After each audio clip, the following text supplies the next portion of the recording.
El humo de la carne en el asador se elevaba hacia el cielo azul y despejado de Querétaro, mezclándose con las notas alegres de una cumbia que salía a todo volumen de una bocina portátil. El jardín trasero de la casa de mis padres, ese que yo misma había ayudado a remodelar hacía un par de años, estaba lleno de gente. Tíos, primos, amigos de la familia, todos reían, bebían cerveza directamente de la botella y celebraban el cumpleaños número 60 de mi padre, Ricardo Reyes. Yo, Alina, con mis 28 años, observaba la escena desde un rincón, con una sonrisa que se sentía a la vez genuina y un poco forzada. Me sentía orgullosa. Orgullosa de poder haber organizado todo esto. La carne de primera, las cajas de cerveza importada, incluso el grupo de mariachis que llegaría más tarde como sorpresa. Todo pagado por mí, como siempre. Mi padre estaba en el centro de todo, como un rey en su corte. Llevaba una guayabera blanca, impecable, y en su muñeca brillaba el regalo que le había dado apenas una hora antes, un reloj suizo de carátula azul. Una pieza elegante y costosa que él había mencionado de pasada hacía meses. Verlo ahí, presumiéndolo con cada gesto exagerado, levantando el brazo para que la luz del sol arrancara destellos del metal, me llenó el pecho de una calidez familiar. Era la sensación de haber hecho lo correcto, de haber cumplido. Era el sentimiento que había estado persiguiendo toda mi vida. Y miren nada más esta chulada. Decía mi padre a mi tío Roberto, quien asentía con la boca llena de guacamole. Mi hija, Alina. La artista. Resulta que sus dibujitos en internet dejan buena lana. Sonreí, aunque el comentario me picó un poco. Dibujitos. Así se refería él a mi empresa, a las noches sin dormir, a los años de esfuerzo que habían convertido un sueño en un negocio de 6 cifras. Pero era su cumpleaños. Decidí ignorarlo. Voy por más hielo, le anuncié a mi madre, Elena, que estaba enfrascada en una conversación con mi tía Carmen. Ella apenas me miró. Sí, mija. Y de paso revisa si las tortillas ya están calientes. Crucé el jardín y entré a la casa por la puerta trasera que daba a la cocina. El contraste fue inmediato, del bullicio festivo pasé al silencio relativo, solo interrumpido por el zumbido del refrigerador. El olor a cilantro y cebolla picada flotaba en el aire. Mientras abría el congelador y sacaba la bolsa de hielo, escuché sus voces a través de la ventana abierta de la cocina. Estaban justo afuera, agrupados cerca del asador. La voz de mi padre, inconfundible, resonó con una claridad brutal. No, hombre, el reloj es lo de menos. Lo bueno es que la tonta del dinero sigue soltando la lana sin preguntar. El hielo se me resbaló de las manos y cayó al suelo con un estruendo sordo que pareció hacer eco en el repentino vacío de mi pecho. Me quedé inmóvil, agachada junto al refrigerador, como si un golpe invisible me hubiera dejado sin aire. La tonta del dinero. Las palabras de mi padre se repetían en mi cabeza, una y otra vez, cada vez con más veneno. Mi negocio, Corazón Otomí, no eran dibujitos. Nació de la única herencia verdadera que había recibido en mi vida, las tardes en el patio de mi abuela materna, sus manos arrugadas pero firmes guiando las mías, enseñándome la magia de los bordados otomíes. Me enseñó a ver historias en los hilos de colores, en las figuras simétricas de aves y flores que parecían cobrar vida sobre la tela. Esto, Alina, me decía con su voz suave, no son solo puntadas. Es el corazón de nuestra gente. Cuando ella murió, sentí que una parte de mí se iba con ella. Mi familia guardó sus manteles y servilletas bordadas en una caja, calificándolos de cosas de viejitas, anticuadas y sin valor. Pero para mí, eran un tesoro. En la universidad, mientras estudiaba diseño gráfico, empecé a digitalizar esos patrones, a jugar con ellos, a darles una nueva vida en un formato moderno. Comencé vendiendo diseños para papel tapiz en una pequeña tienda en línea. El primer año apenas gané lo suficiente para pagar el hosting del sitio web. Pero no me rendí. Era el legado de mi abuela. Era mi pasión. Poco a poco, la gente empezó a notar la autenticidad, la belleza de esas formas ancestrales adaptadas al diseño contemporáneo. Un blog de diseño de interiores en Nueva York publicó uno de mis patrones. Luego una revista en Londres. De la noche a la mañana, Corazón Otomí explotó. Los pedidos llegaban por cientos. Tuve que contratar a un pequeño equipo. Para cuando cumplí 25, estaba ganando más en un mes de lo que mi padre había ganado en un año en su mejor época. Y entonces, todo cambió. Mi éxito no fue motivo de celebración familiar, sino la solución a todos sus problemas. Vivía en un modesto apartamento de una recámara en el centro, rodeada de muestras de tela y bocetos, comiendo sopa instantánea sobre mi escritorio a las 2 de la mañana. Mientras tanto, mi dinero, el fruto de mi trabajo, se convertía en el pilar que sostenía un castillo de apariencias. Mi teléfono era un constante recordatorio de mi rol. Un lunes por la mañana, un mensaje de mi hermana Valeria: hermanita, ¿cómo estás? Oye, fíjate que me salió una oportunidad increíble de networking en Tulum. Es para mí, marca personal, ¿sabes? Pero ando súper corta de lana, ¿crees que me puedas echar la mano con unos 25,000 pesos? Te juro que te los pago en cuanto cierre mi primer contrato grande. Sabía perfectamente que no había ningún contrato. Había visto sus historias de Instagram, planeando el viaje con sus amigas. Aún así, le transferí el dinero. Un miércoles por la tarde, una llamada de mi madre: mija, qué pena molestarte. Es que ya llegó el estado de cuenta de la tarjeta y este mes se nos fue la mano. Ya sabes, el súper está carísimo y tu papá necesitaba unas cosas para el coche. Son 30,000 pesos, ¿crees que nos puedas ayudar para no pagar intereses? Claro, mamá. No te preocupes. Clic, transferencia enviada. Un viernes por la noche, un mensaje de mi padre con la foto de un set de palos de golf: mira qué belleza, mija. Para cuando nos jubilemos. No era una pregunta. Era una orden disfrazada de sueño. A la semana siguiente, le di el dinero para que los comprara. Coche nuevo para papá. Ropa de diseñador para Valeria. Remodelación de la cocina para mamá. Vacaciones. Cenas en restaurantes caros. Cada mes, sin falta, más de 100,000 pesos salían de mi cuenta para financiar una vida que yo misma no tenía tiempo ni energía para disfrutar. Y yo lo hacía gustosa, o al menos, eso me decía a mí misma. Porque en el fondo, creía que estaba comprando algo más que cosas materiales. Creía que estaba comprando su amor, su respeto, su orgullo. Creía que finalmente estaban viendo mi valor. Qué equivocada estaba. Agachada en el suelo de la cocina, con los cubos de hielo derritiéndose a mi alrededor, mi mente se convirtió en un museo. Un recorrido sombrío por una galería de heridas y desprecios acumulados, cada uno una pieza de exhibición que demostraba que el comentario de mi padre no era un desliz, sino la culminación de años de invalidación. La primera sala de mi museo mental estaba dedicada a la quiebra. Tenía 15 años cuando el pequeño negocio de ferretería de mi padre se fue a la bancarrota. Recuerdo el silencio tenso en la casa, las discusiones susurradas detrás de puertas cerradas. Recuerdo, sobre todo, la mirada de mi padre. Una mezcla de vergüenza y derrota que nunca lo abandonó del todo. Se sentaba en su sillón por horas, mirando la televisión sin verla.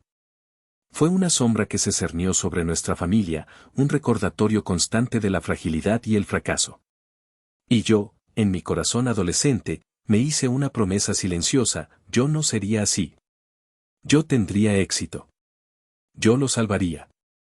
Yo le devolvería esa chispa a sus ojos. Esa promesa se convirtió en el motor de mi vida, y ahora entendía que también era el origen de mi ceguera. Mi necesidad de sanar su herida me había hecho vulnerable a su desprecio. Avancé a la siguiente exhibición, mi graduación universitaria. Me gradué con mención honorífica en diseño gráfico. Estaba eufórica. Con mis propios ahorros, los primeros frutos de Corazón Otomí, invité a toda mi familia a cenar en el restaurante más elegante de la ciudad. Quería celebrar, quería que celebraran conmigo. Durante toda la cena, mi padre habló sin parar del gran potencial de Valeria como influencer, a pesar de que en ese entonces solo tenía 300 seguidores. Esa es mi hija, una visionaria, dijo, levantando su copa para brindar por ella.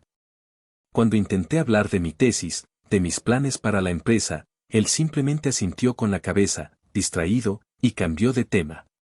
Hablando de futuro, ¿ya pensaste en cómo nos vas a ayudar con la hipoteca ahora que vas a ganar bien? Esa noche, en mi diploma no leí mi nombre, sino mi nueva función, cajero automático familiar. La pieza central del museo era, sin duda, el techo nuevo. Un par de años atrás, una tormenta terrible azotó la ciudad y dejó el techo de la casa de mis padres lleno de goteras. Las cubetas y las ollas se convirtieron en parte de la decoración. Sin dudarlo un segundo, liquidé una de mis inversiones y pagué los 150,000 pesos que costó la reparación completa. No pedí nada a cambio, ni siquiera un gracias. Lo que recibí fue una llamada de mi madre una semana después. Su voz, llena de una queja genuina, me dijo: «Oye, mija, esas tejas que pusieron, el color se ve un poco corriente, ¿no crees? Las de los vecinos se ven de mejor calidad». Colgué el teléfono y me quedé mirando la pared de mi oficina por 10 minutos, sintiendo como algo dentro de mí se agrietaba, como una presa a punto de reventar. La última exhibición era reciente. Hacía solo 6 meses, una prestigiosa revista de diseño internacional había publicado un artículo de 4 páginas sobre Corazon Otomí, llamándome una de las voces más innovadoras en el diseño textil mexicano. Era la validación profesional que siempre había soñado. Les envié el enlace a mis padres, mi corazón latiendo con anticipación. La respuesta de mi padre llegó 2 horas después, un mensaje de texto de una sola línea: «Ah, qué bien. Oye, no se te olvide la transferencia para el seguro del coche». Cada recuerdo era un clavo más en el ataúd de mi ingenuidad. No era solo el dinero. Era la constante erosión de mi identidad, la reducción de mi ser a una simple transacción financiera. Yo no era Alina, la hija, la artista, la empresaria. Era la tonta del dinero. Y lo más doloroso de todo era darme cuenta de que yo misma les había entregado el martillo y los clavos. La primera persona que intentó mostrarme la verdad fue Daniel. Lo conocí en una conferencia de emprendedores. Él era ingeniero de software, con una mente lógica y una calma que contrastaba con mi caos creativo. Era inteligente, amable y, lo más importante, me veía a mí. Veía a Alina, no a la dueña de Corazon Otomí. Nuestra relación floreció lejos del drama de mi familia. Con él, yo era simplemente yo. Hablábamos de código y de colores, de algoritmos y de arte. Él era mi refugio, el único lugar donde no sentía el peso de las expectativas financieras de mi familia. Un sábado por la tarde, estábamos en mi apartamento. Yo estaba en mi computadora, haciendo malabares para procesar la nómina de mis empleados y, al mismo tiempo, transferirle a Valeria dinero para una emergencia dental que sospechosamente coincidía con el lanzamiento de un nuevo iPhone. Daniel estaba en el sofá, leyendo, pero lo sentía observándome. «Alina», dijo suavemente, sin levantar la vista de su libro. «¿MMM?» Respondí, sin despegar los ojos de la pantalla. ¿Puedo preguntarte algo? Claro. Dejó el libro a un lado y me miró fijamente. Su mirada no era de juicio, sino de genuina preocupación. ¿No te parece extraño? ¿Extraño qué? Que tu hermana necesite una emergencia dental de 20,000 pesos cada vez que sale un teléfono nuevo, mientras tú no te has comprado ropa nueva en 6 meses. Que financies un estilo de vida para ellos que ni tú misma te das. Sus palabras me golpearon con la fuerza de una bofetada. Sentí la sangre subir a mis mejillas, una mezcla de vergüenza y enojo. Enojo hacia él, por atreverse a señalar lo que yo me esforzaba tanto por ignorar. No lo entiendes, Daniel, dije a la defensiva, mi voz más cortante de lo que pretendía. Mi familia pasó por momentos muy difíciles. Mi papá, él perdió todo. Yo solo estoy tratando de ayudar. Es lo que hace la familia. Lo sé, respondió él, sin inmutarse. Y es admirable. Pero ayudar es una cosa. Ser la única fuente de ingresos para 3 adultos perfectamente capaces de trabajar es otra. Solo me preocupo por ti. Veo lo cansada que estás, como te exiges hasta el límite. Y me duele ver que ellos no parecen notarlo, o no les importa. Quise discutir. Quise decirle que estaba equivocado, que no conocía a mi familia, que no entendía nuestra historia. Pero no pude. Porque en el fondo, una parte de mí sabía que tenía razón. Esa noche, por primera vez, me permití sentir una pequeña punzada de resentimiento. Fue una grieta diminuta en la fachada de la hija perfecta y abnegada que había construido. No le dije nada más a Daniel sobre el tema, pero su pregunta se quedó conmigo, una espina clavada en mi conciencia, esperando el momento adecuado para empezar a infectar la herida. Y ese momento, al parecer, había llegado. El frío del suelo de baldosa se filtraba a través de mis jeans, pero yo no sentía nada. Estaba paralizada, escuchando. La risa de mi familia flotaba en el aire, ajena a mi presencia, ajena a la devastación que estaban causando dentro de mí. No, hombre, el reloj es lo de menos. Lo bueno es que la tonta del dinero sigue soltando la lana sin preguntar, repitió mi padre, y esta vez pude escuchar el tintineo de los hielos en su vaso. Alguien más se rió, una risa femenina y aguda que reconocí como la de mi hermana, Valeria. Ay, papá, no le digas así. Dijo Valeria, pero su tono no era de defensa, sino de complicidad burlona. Pobrecita, ella cree que de verdad nos interesa su arte. El otro día me estuvo explicando por media hora algo sobre la simetría sagrada de sus diseños. Tuve que fingir que me estaba entrando una llamada para escaparme. Más risas. Esta vez, la voz de mi madre se unió, más suave pero igual de afilada. Bueno, ya. No sean así con su hermana, dijo, y por un instante, un rayo de esperanza ilógico me atravesó. Pero se extinguió tan rápido como llegó. Pero sí, hay que admitir que gracias a su ingenuidad hemos podido respirar. ¿Se acuerdan cómo estábamos hace 3 años? A punto de perder la casa. Ni me lo recuerdes, gruñó mi padre. Pero ahora las cosas son diferentes. Mientras la niña siga firmando los cheques, ¿a quién le importa si vende tapetes o cohetes a la luna? Fue entonces cuando mi primo Javier, el hijo de mi tía Carmen, decidió añadir su granito de arena. Su voz era la de un bufón que busca la aprobación del rey. ¿Qué tapetes ni qué nada? Alina es nuestro banco personal. El Banco Reyes, sucursal Alina. Y sin comisiones y con crédito ilimitado. La explosión de carcajadas que siguió a su broma fue el golpe final. No eran risitas. Eran carcajadas abiertas, sonoras, crueles. La risa de gente que comparte un secreto sucio.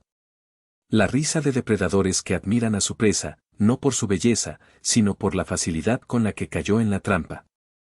Me imaginé la escena afuera, mi padre con su reloj nuevo, mi madre con su sonrisa satisfecha, mi hermana probablemente revisando su teléfono, planeando su próximo viaje de negocios. Todos ellos, mi familia, unidos en el desprecio hacia mí. Cada palabra era una revelación. Ingenuidad. Confiada. Demasiado fácil. Tonta. Se habían despojado de sus máscaras, creyéndose a salvo en su círculo de complicidad, y me estaban mostrando sus verdaderos rostros. Y yo, la arquitecta de su comodidad, la salvadora de su patrimonio, no era más que el chiste de la fiesta. Un frío glacial se apoderó de mí, un frío que no tenía nada que ver con el hielo derretido en el suelo. Era el frío de la verdad. La verdad de que el amor que yo creía estar comprando era una farsa. La verdad de que el respeto que anhelaba era, en realidad, un profundo desdén. La verdad de que, para ellos, mi valor no residía en mi corazón, ni en mi talento, ni en mi esfuerzo. Residía únicamente en mi cuenta bancaria. Me levanté lentamente, mis rodillas entumecidas. El ruido del jardín parecía lejano, distorsionado, como si viniera de otro mundo.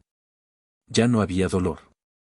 El dolor había sido reemplazado por una calma extraña, una claridad aterradora. El amor incondicional que sentía por ellos se había hecho añicos, y en su lugar, algo nuevo, duro y afilado, comenzaba a tomar forma. Mi primer impulso fue irrumpir en el jardín. Patear el asador. Arrojar el tazón de guacamole contra la pared.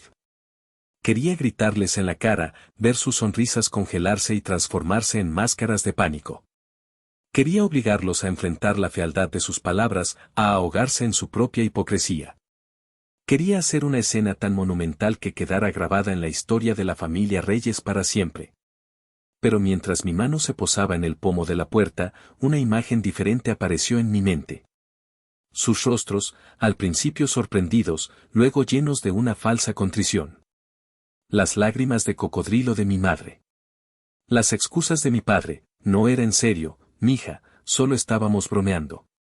La actuación de víctima de mi hermana: no puedo creer que pienses eso de nosotros, después de todo lo que hemos pasado. Me dirían que había entendido mal. Que era demasiado sensible. Que estaba exagerando. Me harían sentir culpable por haber escuchado a escondidas.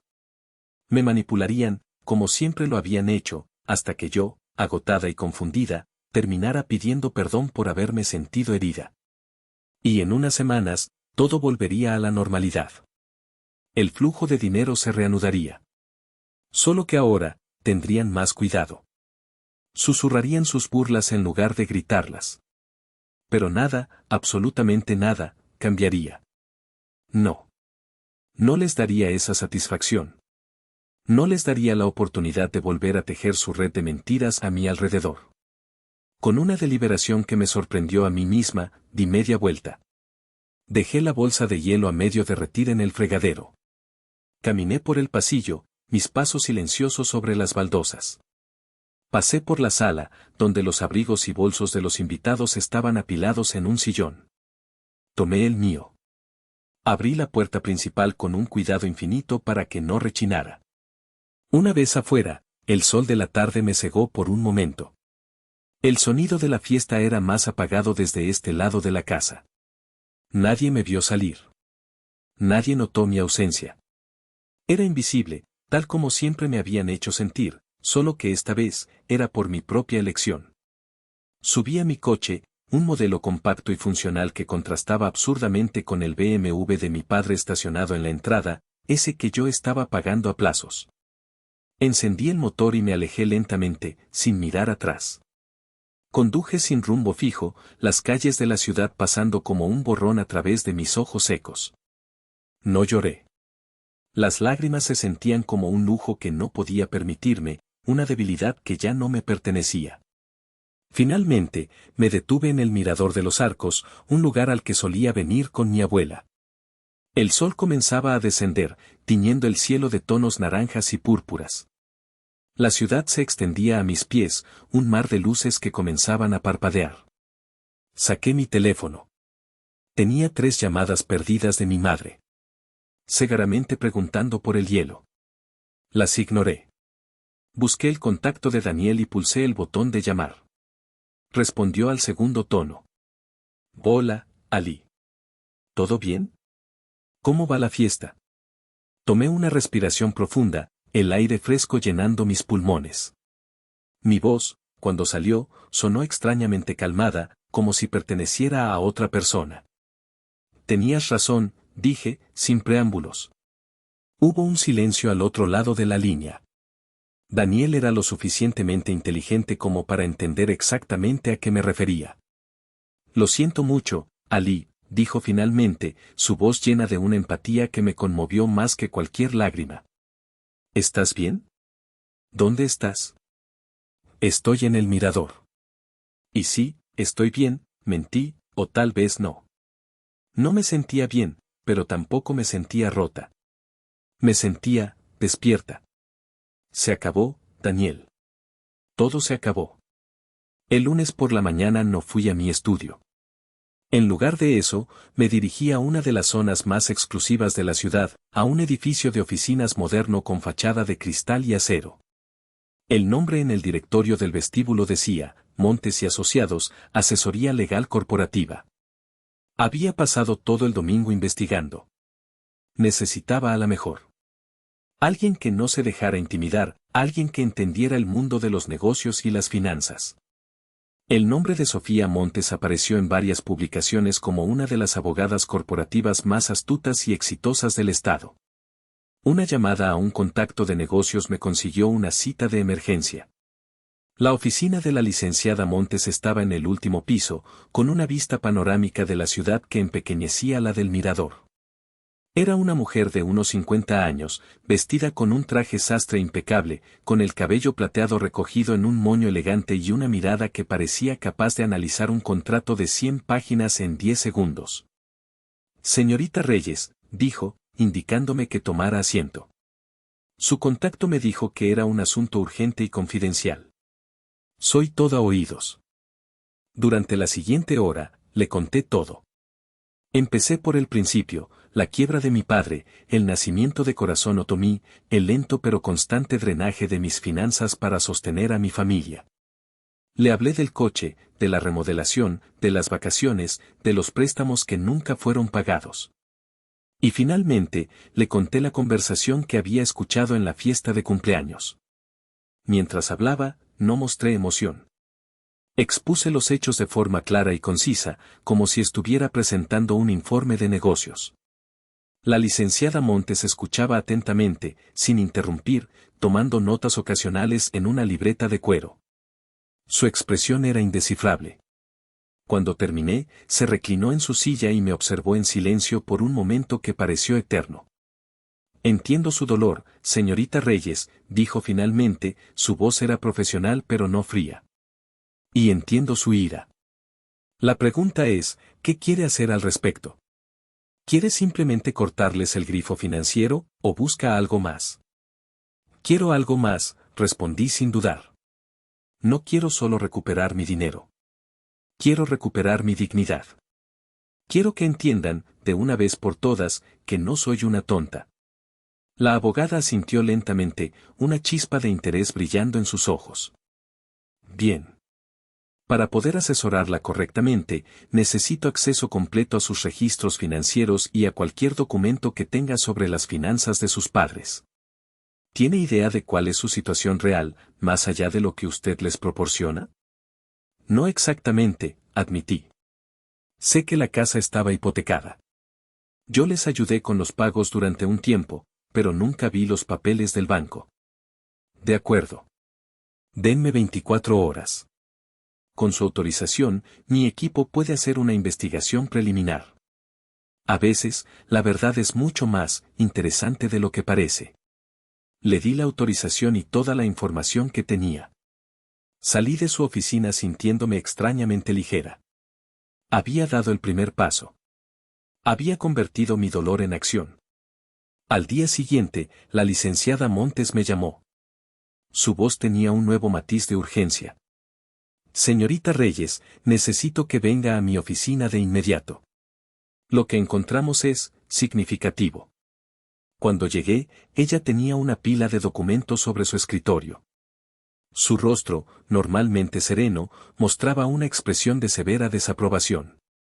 Su familia no solo ha estado viviendo por encima de sus posibilidades, señorita Reyes, comenzó, sin rodeos.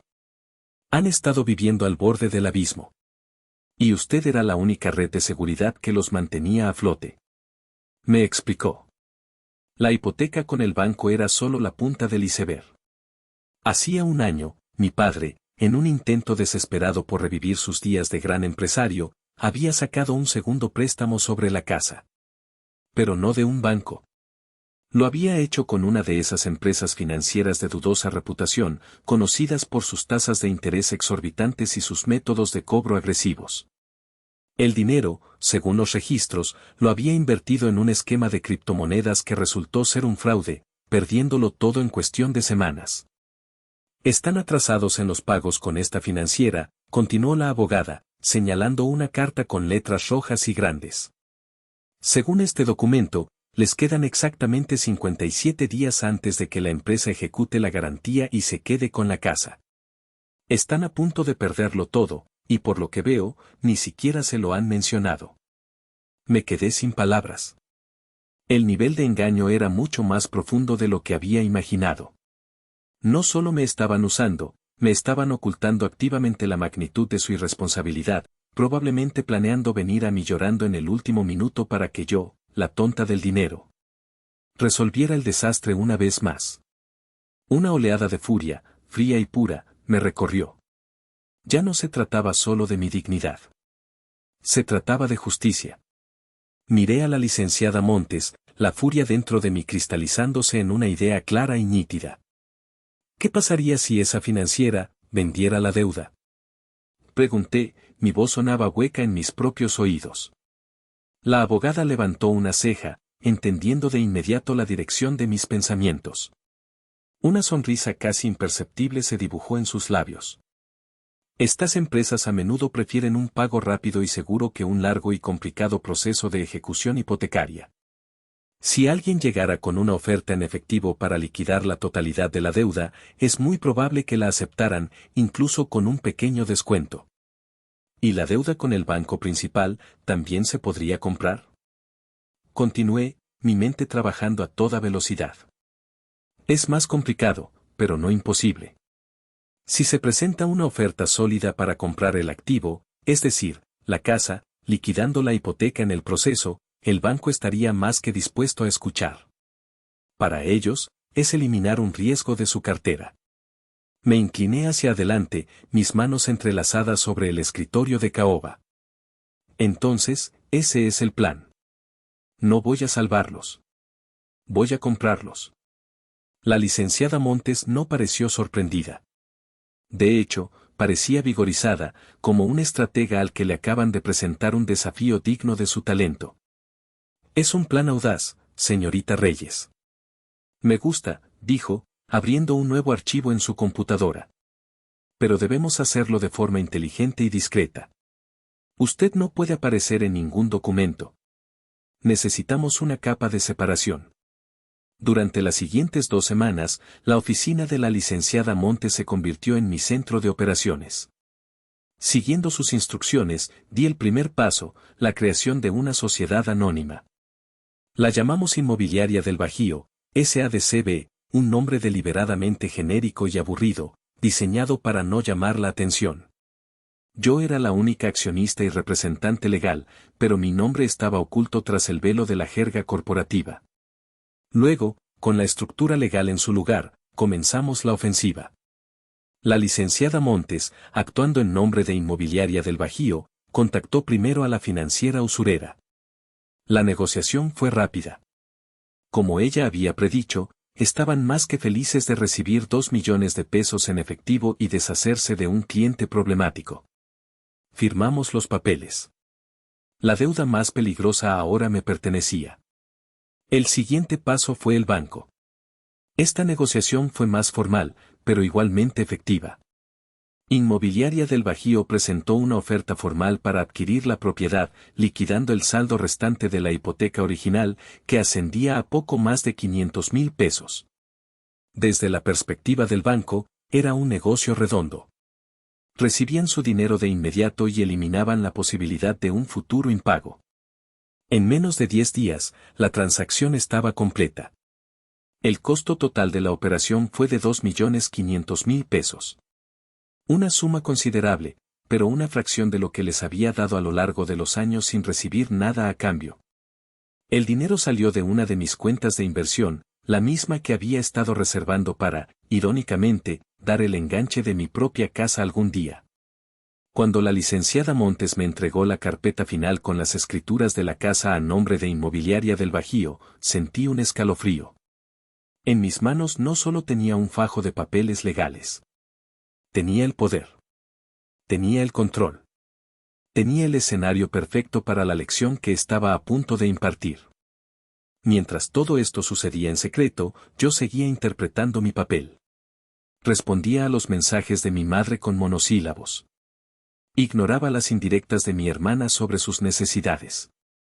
Les decía a todos que estaba increíblemente ocupada con un nuevo proyecto internacional, una excusa que servía tanto para justificar mi distancia como para alimentar su codicia. Haciéndoles pensar que un premio mayor estaba en camino. No tenían idea. No tenían la más remota idea de que la casa en la que dormían, la casa que consideraban el símbolo de su estatus, la casa que mi abuela había amado tanto, ya no les pertenecía. Ahora era mía. Y yo, su tonta del dinero, me había convertido, sin que ellos lo supieran, en su casera. La operación La Dueña estaba completa. Ahora solo quedaba esperar el momento perfecto para bajar el telón. El primero del mes llegó, y con él, la rutina de siempre. Mi teléfono comenzó a vibrar temprano. Era un mensaje de mi madre. Mija, buenos días. Oye, no me ha llegado la notificación de la transferencia, ¿todo bien? Normalmente, yo habría respondido de inmediato con un ya va, mamá, dame un segundo y habría hecho la transferencia sin pensarlo. Pero esta vez, dejé el teléfono sobre la mesa y me serví una taza de café. Observé el mensaje, la pregunta casual que ocultaba una demanda impaciente. Tomé un sorbo de café, saboreando su amargor. Después de 10 minutos, respondí. Hola mamá. Qué raro. La programé desde anoche. Deja reviso con el banco, a lo mejor la plataforma anda fallando. Unas horas más tarde, llegó un mensaje de Valeria. Era más directo. Alina, necesito el dinero para la renta. El casero se pone como loco si no le pago hoy. Le envié una respuesta similar. Hola Val. Estoy teniendo problemas con la app del banco. No me deja hacer transferencias. Ya los llamé, dicen que es una falla general y que quedará resuelto por la tarde. Por supuesto, no había ninguna falla. Mi aplicación bancaria funcionaba a la perfección. Pero para ellos, la idea de que yo fuera la fuente del problema era inconcebible. Siempre había sido infalible, un recurso tan confiable como el amanecer. La posibilidad de que la tecnología fallara era mucho más plausible para ellos que la posibilidad de que yo estuviera, deliberadamente, cerrando el grifo. La tarde llegó y se fue. Mi teléfono no paraba de sonar. Llamadas de mi padre, mensajes de voz de mi madre cada vez más ansiosos, textos de mi hermana llenos de emojis enojados. Ignoré la mayoría. A última hora de la tarde, envié un mensaje grupal. Familia, qué pena. Sigo sin poder hacer movimientos. El banco dice que es un problema de seguridad y que mi cuenta está bloqueada temporalmente por 24 horas. Mañana a primera hora debería quedar resuelto. Una disculpa. La mentira era tan elaborada que sonaba creíble. Problema de seguridad. Una frase que infundía respeto y cortaba cualquier discusión. ¿Quién podía discutir con la seguridad bancaria? Al día siguiente, la historia se repitió con una nueva excusa. El sistema sigue intermitente. La transferencia aparece como, en proceso, pero no se liquida. Me piden que vaya a la sucursal, pero hoy tengo juntas todo el día. Fue fascinante observar su frustración crecer. Pasaron de la impaciencia a la preocupación y de la preocupación a un pánico apenas disimulado. Por primera vez en años, se enfrentaban a la cruda realidad de sus propias finanzas sin mi red de seguridad. Escuchaba en los mensajes de voz de mi madre cómo su tono pasaba de la dulce manipulación a una irritación mal contenida. Alina, hijita, es que de verdad nos urge. A tu papá le toca el pago del coche y no queremos que nos cobren recargos. ¿No puedes pedirle el dinero a alguien mientras se arregla lo de tu cuenta? La audacia de su sugerencia casi me hizo reír. Querían que me endeudara para cubrir su irresponsabilidad. Lo siento, mamá. No tengo a quién pedirle, respondí secamente por texto. Para el final de la semana, la situación era insostenible para ellos. Valeria me envió un audio llorando, diciendo que su casero la iba a echar a la calle. Mi padre me dejó un mensaje de voz furioso, acusándome de ser irresponsable. Y durante todo ese tiempo, yo me mantuve firme, interpretando el papel de la víctima de la burocracia bancaria. Era una actuación digna de un Oscar. Mostraba la cantidad justa de frustración y preocupación en mis mensajes, para que nunca sospecharan que cada segundo de su angustia estaba fríamente calculado. Estaba jugando su propio juego. El juego de la manipulación y las excusas. Y para mi sorpresa, descubrí que era muy buena en ello. Ellos, en su arrogancia, nunca consideraron la posibilidad de que su tonta pudiera ser más inteligente que ellos. Su codicia era su punto ciego, y yo estaba a punto de explotarlo de una manera que nunca olvidarían. Mientras la operación confusión bancaria mantenía a mi familia ocupada y estresada, la segunda fase de mi plan se ponía en marcha. Una mañana de martes, un mensajero certificado se presentó en la casa de mis padres. Entregó un sobre grande, de color manila, con el logotipo discreto pero oficial de Inmobiliaria del Bajío, SADCB. Estaba en una videollamada con mi equipo de diseño cuando mi teléfono empezó a vibrar sin parar. Era mi padre. Rechacé la llamada. Volvió a llamar. La rechacé de nuevo. Inmediatamente después, entró un mensaje de texto. En mayúsculas. Alina, llámame. Es una emergencia. Me disculpé con mi equipo y terminé la reunión. Esperé 5 minutos, dejando que su pánico creciera, y luego le devolví la llamada. ¿Qué pasó, papá? Estoy en medio de algo importante, dije, mi voz sonaba deliberadamente ocupada y un poco molesta. Nos llegó una carta. Gritó, su voz era una mezcla de confusión y furia. Una carta de una empresa que se llama Inmobiliaria del Bajío. Dice que ellos son los nuevos dueños de la hipoteca de la casa. ¿Tú sabes algo de esto? Puse mi mejor cara de póker, aunque nadie pudiera verme. Hice una pausa, como si estuviera tratando de procesar la información. ¿Inmobiliaria del Bajío? No, nunca los he escuchado. ¿Estás seguro? A lo mejor es un fraude, papá. Hay mucho de eso últimamente. No es ningún fraude, Alina. Se ve completamente oficial. Tiene sellos y todo. Dice que el banco les vendió nuestra deuda y que a partir de ahora, todos los pagos se tienen que hacer a ellos. Y que ya vamos atrasados. Qué raro, dije, arrastrando las palabras. A ver, déjame pensar. A veces los bancos hacen eso, venden carteras de préstamos a otras empresas. Es legal. Pero deberían habernos notificado. Pues nadie nos notificó nada. Rugió. ¿Y ahora qué hacemos? Yo no pienso pagarle un centavo a gente que ni conozco. Tranquilo, papá, tranquilo, dije, mi voz era un bálsamo de falsa calma. Mira, no te preocupes. Yo me encargo. Voy a investigar quiénes son y voy a arreglar esto. Tú no hagas nada, no les llames, no les contestes. Déjamelo a mí. Colgué el teléfono y una sonrisa fría se extendió por mi rostro. La trampa estaba puesta. Acababa de ofrecerme como su salvadora una vez más, y ellos, en su desesperación, se habían aferrado a esa promesa sin dudarlo. Me habían entregado el control total de la situación. Durante los siguientes días, los mantuve informados con un goteo de actualizaciones. Papá, ya estoy investigando. Parece que es una empresa de inversión. Es todo muy confuso. Mamá, he estado intentando llamar a la inmobiliaria, pero no me contestan. Solo tienen una contestadora. Ya dejé mensaje. Valeria, por favor dile a mis papás que sigo en eso. Es más complicado de lo que pensé. Estos tipos son como fantasmas. Cada mensaje estaba diseñado para aumentar su sensación de impotencia y su dependencia de mí. Ellos creían que yo estaba luchando una batalla burocrática en su nombre. La realidad era que la única persona a la que tenía que llamar era a mí misma. La belleza del plan residía en su simplicidad.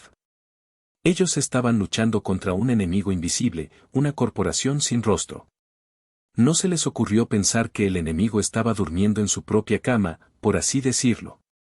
La idea de que yo, su hija, su tonta, pudiera orquestar algo tan complejo estaba tan fuera de su paradigma que era, literalmente, impensable. Estaban atrapados. Y yo tenía la llave de la jaula. Solo que no tenía ninguna intención de usarla para liberarlos. Al contrario, estaba a punto de cerrarla con candado. Pasaron 2 semanas. 2 semanas en las que mi familia vivió en un limbo de ansiedad, esperando que yo obrara un milagro. 2 semanas en las que yo, deliberadamente, no hice nada. El pago a Inmobiliaria del Bajío, por supuesto, nunca llegó. Y entonces, cayó el segundo martillo. Otro sobrecertificado llegó a la casa. Esta vez, el contenido era mucho más siniestro. No era una carta de bienvenida. Era una notificación de incumplimiento y aceleración de deuda, un documento legal redactado en un lenguaje frío e implacable. Establecía que, debido a la falta de pago, la totalidad del saldo de la deuda era ahora exigible de inmediato. Y les daba un plazo final, 30 días para liquidar el monto total o se iniciaría formalmente el proceso de ejecución hipotecaria y desalojo. La llamada de mi madre fue histérica.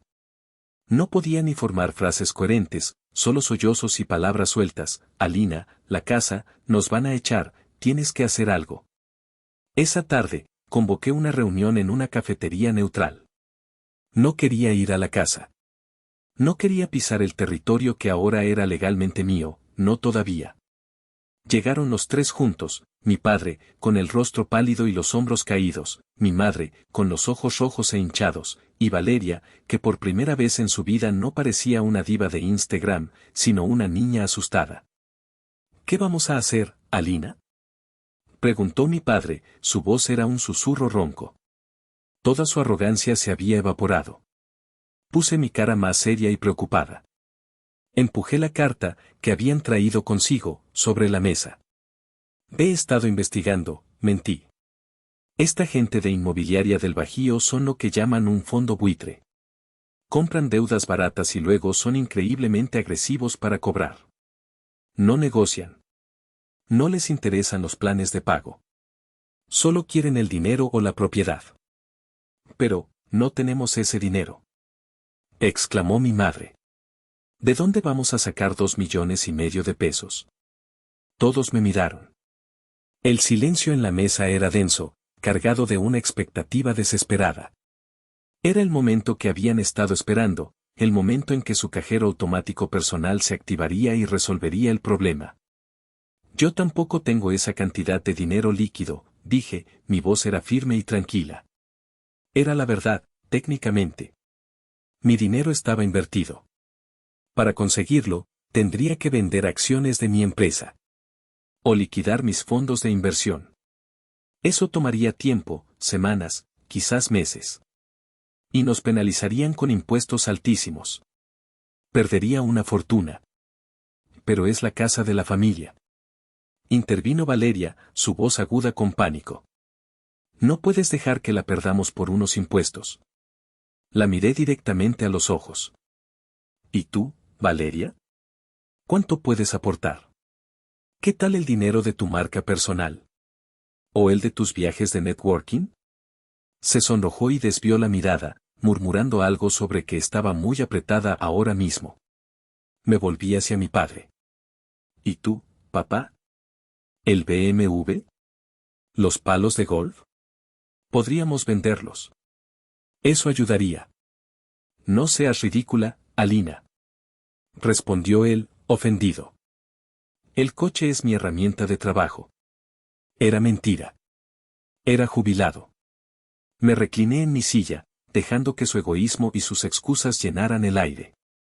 Los dejé exponerse, demostrar una vez más que su única solución, su único plan, era yo. Entonces, lo que me están pidiendo, dije lentamente, articulando cada palabra, es que sacrifique el futuro financiero de mi empresa, mi seguridad, y asuma una pérdida masiva. Para salvarlos de un problema que ustedes mismos crearon y me ocultaron.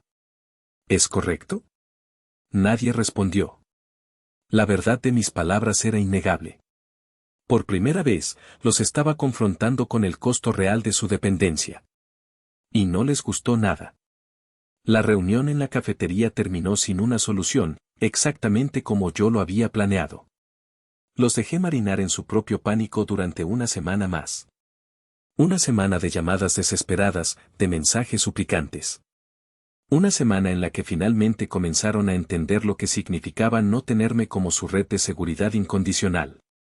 Finalmente, el domingo por la tarde, me pidieron que fuera a la casa. Tenemos que hablar como familia, dijo mi madre por teléfono, su voz sonaba resignada. Cuando llegué, el ambiente era sombrío. Estaban los tres sentados en la sala, en el mismo lugar donde tantas veces me habían pedido dinero con una sonrisa. Hoy, no había sonrisas. Alina, comenzó mi padre, tragando saliva. Hemos estado pensando. Y tienes razón. No es justo pedirte que sacrifiques todo. Pero, por favor, tienes que ayudarnos. Eres nuestra única esperanza. Cómprales la casa a esos buitres. Te lo pagaremos, poco a poco. Te lo juramos. Era la oferta que había estado esperando. La confesión final de su completa y absoluta derrota. Los miré a los tres, uno por uno. Mi padre, el hombre cuyo orgullo se había desmoronado. Mi madre, la mujer cuyo miedo la había convertido en una manipuladora. Mi hermana, la princesa cuyo castillo de cristal se estaba haciendo añicos. No sentí compasión. No sentí ira. Solo una calma fría, la calma de la justicia inminente. Me levanté y caminé hacia el maletín que había dejado junto a la puerta. Lo puse sobre la mesa de centro con un sonido sordo y lo abrí. Dentro no había dinero. Había una carpeta gruesa, de color azul. Tienen razón en una cosa, dije, mi voz resonando en el silencio de la sala. No es justo pedirme que sacrifique todo. Y también tienen razón en que no puedo comprarle la casa a esa empresa. Un gemido de desesperación escapó de los labios de mi madre. No puedo comprarla, continué, sacando el primer documento de la carpeta y poniéndolo sobre la mesa, porque ya es mía.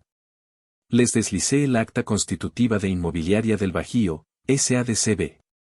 Mi nombre estaba ahí, claro como el agua, bajo el título de administrador único. Sus rostros pasaron de la desesperación a la incredulidad absoluta. Mi padre tomó el papel con manos temblorosas, leyéndolo una y otra vez como si las palabras pudieran cambiar. Saqué el segundo documento.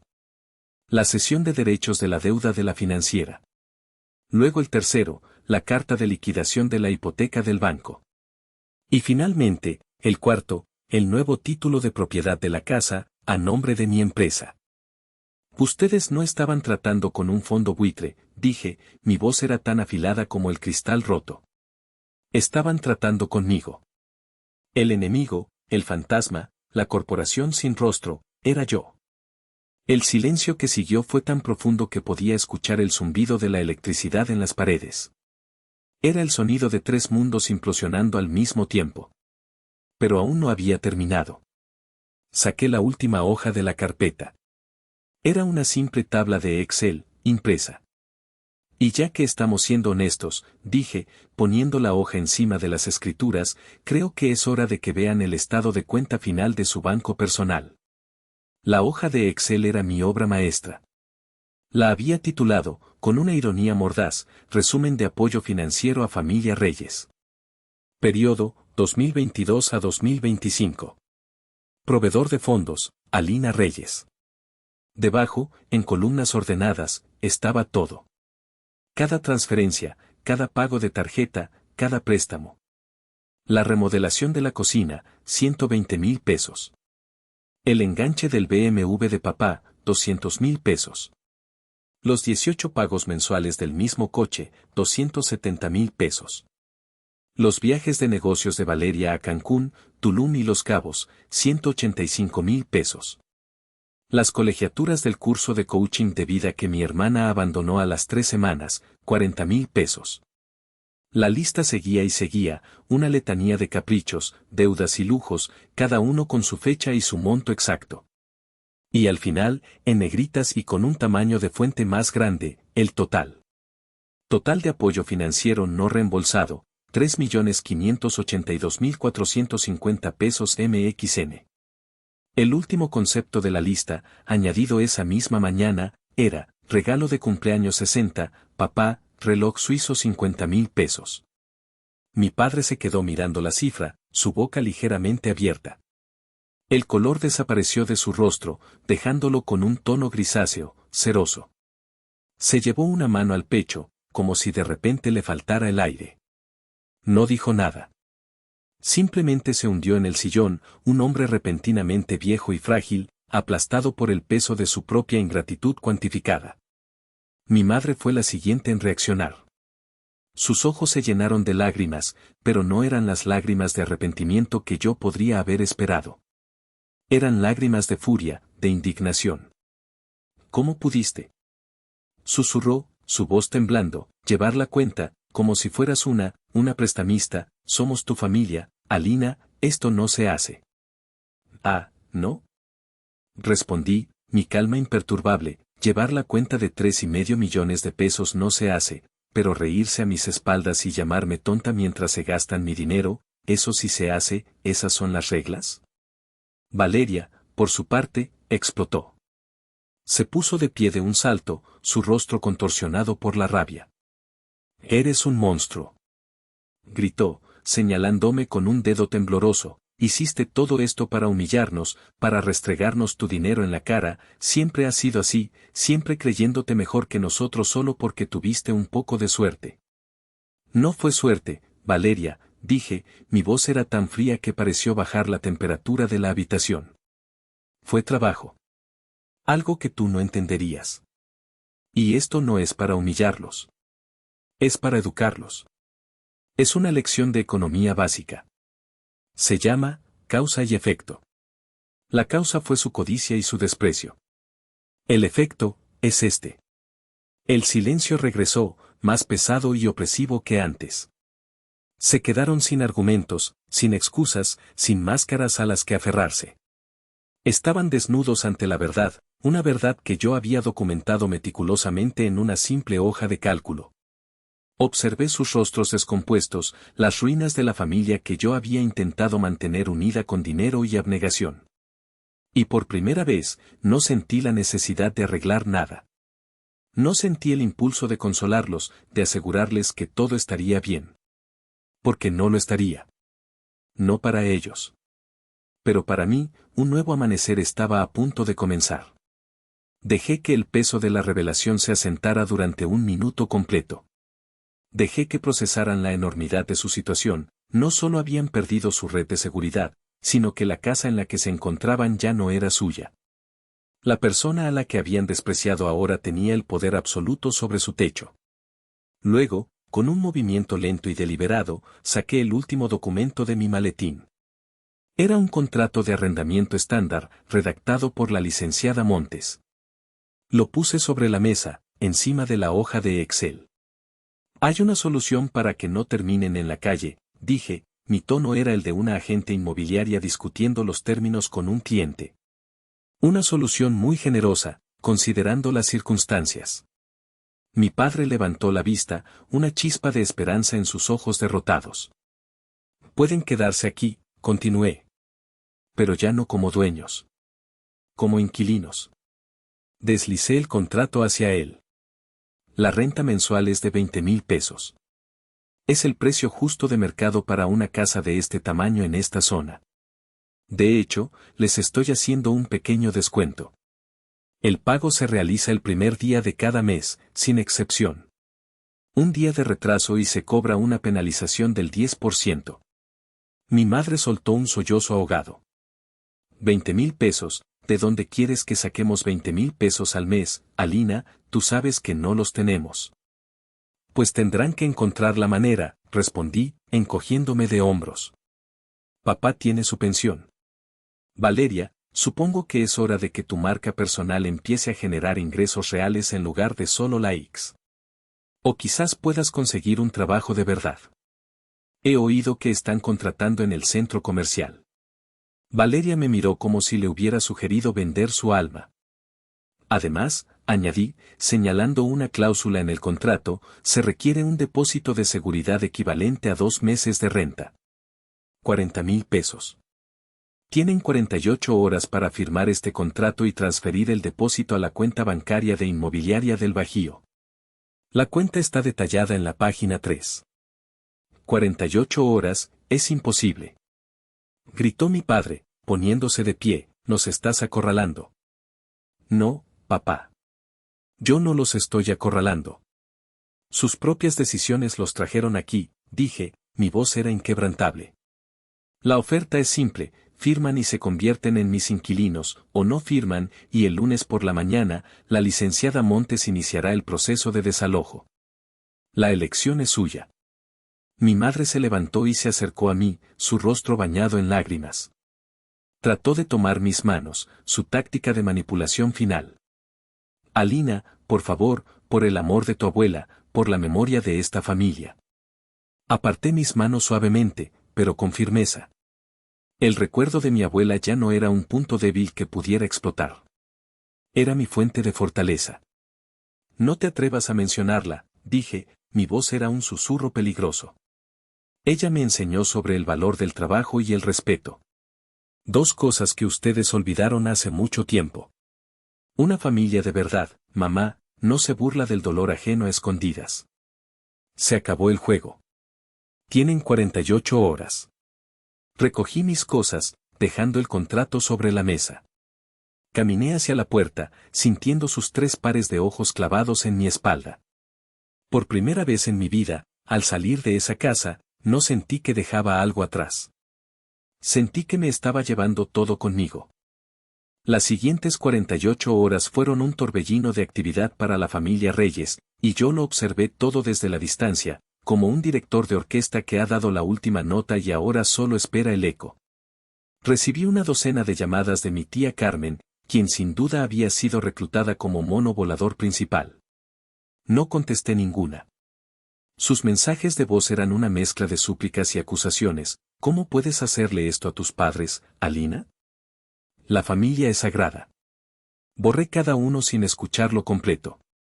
Daniel fue mi roca. Pasó todo el tiempo conmigo, asegurándose de que no flaqueara, recordándome por qué estaba haciendo esto. ¿Te arrepientes?, me preguntó en un momento de calma. Lo pensé de verdad. No, respondí, y me sorprendió la certeza en mi propia voz. Me duele, pero no me arrepiento. La mañana del segundo día, recibí una notificación de mi aplicación de banca en línea.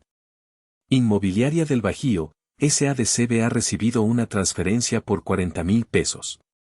Lo habían hecho. Habían conseguido el dinero. Más tarde, a través de la discreta investigación de uno de los asistentes de la licenciada Montes, supe cómo. Y la ironía fue tan amarga y tan dulce que casi me eché a reír. Mi padre había ido a la misma joyería de lujo donde había comprado el reloj y lo había vendido. Le dieron menos de la mitad de lo que yo había pagado, pero fue suficiente para una parte del depósito. La humillación debió ser monumental, deshacerse del símbolo de estatus que tanto había presumido, el último regalo de su tonta del dinero. Valeria, por su parte, había tenido que enfrentar su propia versión del apocalipsis.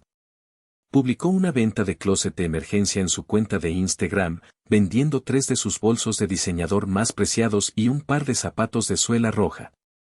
En sus historias, inventó una excusa sobre abrazar el minimalismo y deshacerse de la energía vieja. Yo sabía la verdad. Estaba vendiendo las piezas de la armadura que usaba para ocultar su propia mediocridad. Esa tarde, un mensajero me entregó el contrato de arrendamiento, firmado por mis padres. Las firmas eran temblorosas, como si hubieran sido escritas por manos ancianas y cansadas. Habían elegido un techo sobre su orgullo. Habían elegido la humillación de ser mis inquilinos sobre la incertidumbre de la calle. La lección había comenzado. Y la primera matrícula, pagada con los restos de su ego, acababa de ser cobrada. Han pasado 6 meses desde ese día. 6 meses en los que el mundo ha girado y se ha reacomodado en un nuevo eje, un eje que yo controlo. Ya no vivo en mi pequeño apartamento. Hace 3 meses, me mudé a un penthouse en la zona más nueva de la ciudad. Tiene ventanales que van del suelo al techo y una terraza donde, a veces, por la noche, me siento con una copa de vino y observo las luces de la ciudad que una vez me pareció tan intimidante. Daniel se mudó conmigo. Nuestra vida juntos es tranquila, llena de respeto mutuo y risas genuinas. Corazón otomí ha florecido. Con la energía mental y emocional que antes dedicaba a resolver los dramas de mi familia, he cerrado 2 contratos internacionales importantes. Mi equipo ha crecido. El legado de mi abuela ahora decora hogares en París y Tokio. Ella estaría orgullosa. He cortado lazos con los parientes tóxicos. Mi tía Carmen y su familia ya no están en mi vida. En su lugar, he reconectado con un hermano de mi madre, mi tío Jorge, un hombre sencillo y trabajador que siempre fue marginado por la familia por no participar en sus juegos de apariencias. Ahora, los domingos, en lugar de ir a la casa que me causó tanto dolor, voy a la suya. Hacemos carne asada en su pequeño patio, y sus hijos, mis primos, me cuentan de sus vidas con un interés sincero que nunca recibí de mi propia hermana. He descubierto que no tienes que abandonar la idea de familia, solo tienes que elegir la correcta. Mis padres siguen viviendo en la casa. Son mis inquilinos.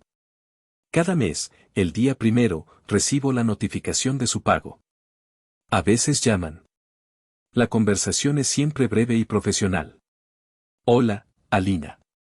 Habla tu mamá. Oye, el grifo de la cocina está goteando. Hola, mamá. De acuerdo. Mandaré a un plomero mañana. Gracias. Clic, no hay súplicas. No hay manipulación. Solo una transacción.